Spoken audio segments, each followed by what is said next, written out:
Magandang araw po mga ka-recap. Maligayang pagbabalik po sa ating channel.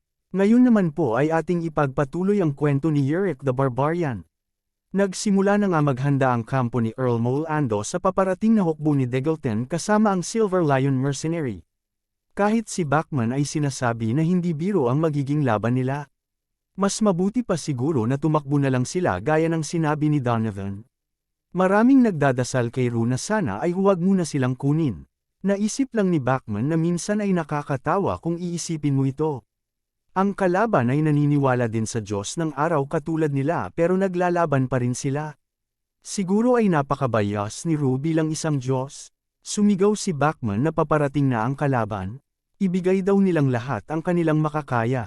Sigawan ang maririnig ng mga sundalo at mersenaryo na kasali sa laban. Hindi na sila nang sayang ng oras at ibinigay ang lahat ng makakaya. Naging madyugo ang laban nila sa sinasabing digmaang depensa, pero ang masamang balita sa kampo ni Earl Molando ay madali silang napapasok ng kalaban. Ang kaibahan sa dami ng sundalo ay nararamdaman na nila. Isa sa mga dahilan ay dahil ang mga malalakas na mersenaryo nila ay nagtatago para sa ambush. Kapag nagpatuloy ang ganitong lagay ay siguradong mamamatay at mauubos sila. Kaya isa lang ang hiling ni Bachman. Mahuli ni Yurick si Degelten. Sinabi naman ni Donovan na papatayin niya si Yurick kapag gagawin daw nila ito ulit.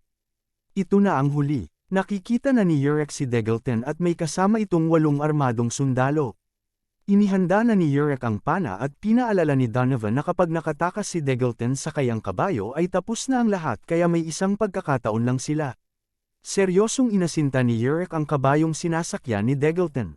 Binitawan ni Yurick ang pana ng puno ng determinasyon, at tagumpay na nataman ang kabayo ni Degelten. Nahulog sa kabayo si Degelten at bagsak ito sa lupa. Hindi na nag-aksaya ng oras ang pangkat ni Yurick at agad nang sumugod. Nagkasalubong ang tingin ni Yurick at Degelten. Biglang ibinato ni Yurick ang palako niya papunta kay Degelten pero mabilis naman na naghanda si Garcia, ang kapitan ng Silver Lion. Agad niyang napigilan ang palako ni Yurick. Napakatalino ideya daw ang ginawa nila. Sino ang mag-aakala na magtatago daw sila doon? Sinabi naman ni Yurick kay Garcia na hindi naman siya mukhang matanda pero puti na ang kanyang buhok. Narinig naman daw ni Garcia na may magagaling na mersenaryo, mukhang sila yata ang tintukoy ng mga tao.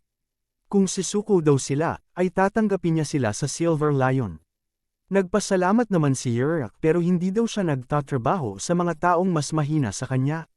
Sayang naman daw kung ganoon, saad ni Garcia. Agad na nagsagupaan ang espada ng 2 mandirigma. Napagtanto ni Yurick na hindi basta-basta ang kaharap niya ngayon, gagaan naman o hindi, ay kailangan niya manatiling nasa opensa. Napagtanto din ni Garcia na nagmamadali si Yurick na matapos ang kanilang laban bago pa mapalibutan ang kanyang mga kakampi. Hahayaan niya ang kanyang armor na magdepensa sa kanyang tagiliran habang aatakihin niya si Yurick at tatargetin ang ulo nito. Ginawa nga ito ni Garcia at agad na sinangga ni Yurick. Sa isip ni Garcia ay ito na daw ang pagkakataon. Gamit daw ang normal na espada ay hindi magagawa ni Yurick na masaktan siya. Pero hindi niya inaasahan na nasaktan siya sa ginawa ni Yurick at nabali daw ang ribs niya. Napagtanto ni Garcia na gawa sa Imperial Steel ang espadang ginagamit ni Yurick. Mas lalong naging interesado si Garcia kay Yurick dahil para sa isang mersenaryo, ay bihira ang makakuha ng espadang gawa sa Imperial Steel. Natawa lang si Yurick dahil narinig daw niyang nabali ang buto ni Garcia. Sa isip naman ni Garcia ay siya ang mananalo basta't makakuha lang siya ng oras. Sinagawan niya si Degelten na tumakbo dahil kapag nahuli daw siya ay siguradong katapusan na niya. Biglang napaisip si Yurick. Bigla niyang hinabol ang tumatakbong si Degelten at iniwan si Garcia. At sa ilang sandali lang ay nahuli agad ni Yurick si Degelten nang walang kahirap-hirap. Galit naman si Degelten dahil siya daw ang pumatay kay Arian. Ginapos na ni Yurick ang mga braso nito para hindi na makapanlaban. Minura ni Degelten si Yurick pero wala siya ditong pakialam. Inutusan siya ni Yurick na i-address ang kanyang mga puwersa. Tinawag ni Degelten ang kanyang nakakatandang kapatid. Sinabi ni Garcia na ngayong humantong na sa ganito ay wala na siyang magagawa. Kinuha niya ang kanyang punyal at itinutok kay Yurick. Sa isip naman ni Yurick ay masyadong palpak ang diskarteng ito. Pero itinapon pa rin ni Garcia ang punyal at ito ay tumama sa kanyang kapatid na si Degelton. Paano niya daw ito nagawa? Hiniling ni Garcia kay Yurek na dalhin daw siya kay Earl Molando. Gusto nilang makipag-usap para sa kapayapaan. Pumunta na nga sila kay Earl Molando at tinanong niya si Yurek kung ano ang nangyari. Ayon kay Yurek ay namatay si Earl Degelton, at ang kapatid nito na si Garcia ay ang magmamana ng trono. Bakit niya daw ito pintay, tanong ni Molando? Sinabi ni Yurek na hindi siya ang pumatay kay Degelton. Ang sarili niyang kapatid ang pumatay sa kanya. Hindi naman makapaniwala si Molando na magagawa ni Garcia na tapusin ang buhay ng kanyang kapatid. Hindi pa rin sigurado si Molando dahil may anak daw si Degelton, pero sinabi ni Garcia na papakasalan niya ang asawa ni Degelton. Pero kung gusto daw niya maging Earl ay dapat hindi malaman ng mga tao na siya ang tumapos sa sariling kapatid niya. Siya na daw ang baalang magtago sa sekretong ito, pero ngayon ay isusuko na niya ang pinag-aaway ang territory at pipirma na siya ng dokumento. Ipapalabas nila na namatay si Degelton pagkahulog nito sa kabayo. Nagkasundo na nga ang dalawang pinuno ng magkabilang kampo. Napaka-boring daw naman ito, saad ni Yurek. Ito daw pala ang paraan ng pakikidigma at politika ng mga sibilisado. Tinawag ni Garcia si Yurek at sinabihan na magpakilala daw sila sa isa't isa. Nagpakilala lang si Yurek bilang isang barbarian at nagpaalam na. Pero nagsalita si Garcia at sinabi na kung may reputasyon sila na kayang lumaban ng pantay sa Silver Lion, madali na lang daw silang makakahanap ng trabaho. Lumingon si Yurek at tinanong si Garcia kung sa simula pa lang daw ba ay binalak na niyang patayin ang kanyang kapatid. Dahil kung tunay daw na gusto niyang protektahan si Degelton, ay hindi niya ito papatakbuhin at bigyan ng pagkakataon si Yurek na mahuli ito. Sa isip ni Garcia ay napakatalino mag-isip ni Yurek. Balang araw ay malayo ang mararating niya. Ayon kay Garcia ay hindi daw ito maiintindihan ni Yurek. Madami daw ang nagsasabi na ang anak sa labas daw ay walang karapatan maging Earl. Kaya nagbalik siya para patunayan na ang tadhana ay mali at kaya niya itong baguhin. Sa isip ni Yurek ay tama nga si Garcia. Hindi nga daw niya ito maintindihan. Mahalaga daw ba ang pagiging Earl para patayin ang iyong kapatid? Bago umalis si Yurek ay ibinili niya kay Garcia na kapag nagkita daw silang muli, ay mamamatay siya sa mga kamay niya. Naiwan na nga si Garcia sa kanyang kinauupuan.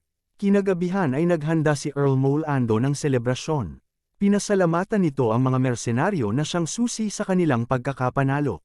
Si Bachman at Yurek ay uminom din pero bakas sa katawan ni Bachman ang mga pinsalang natamo dahil sa laban.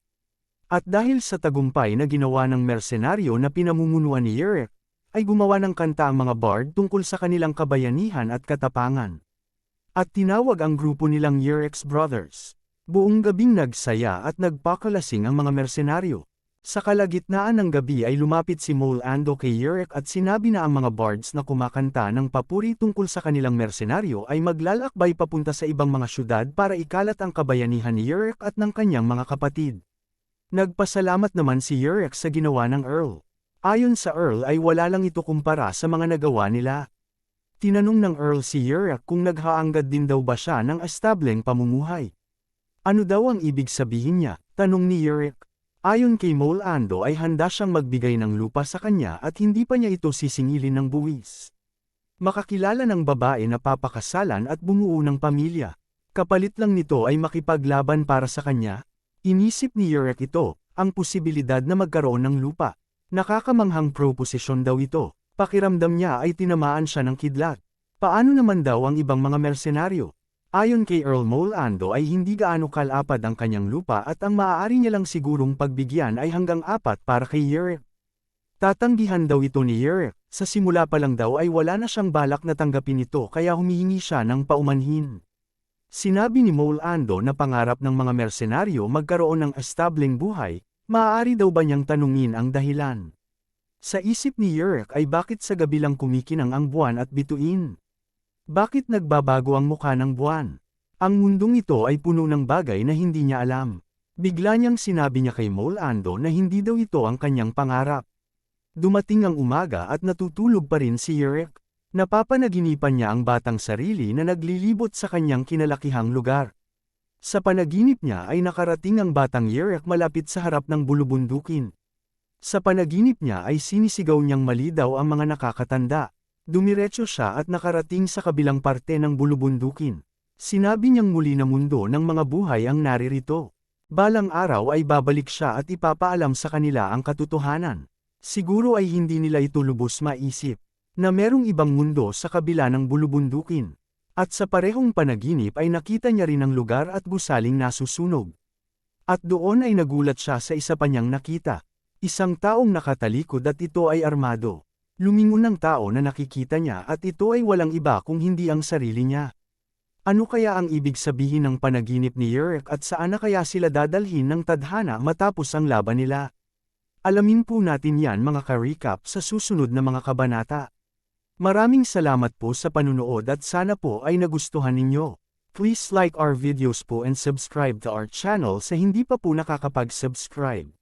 See you soon. Bye!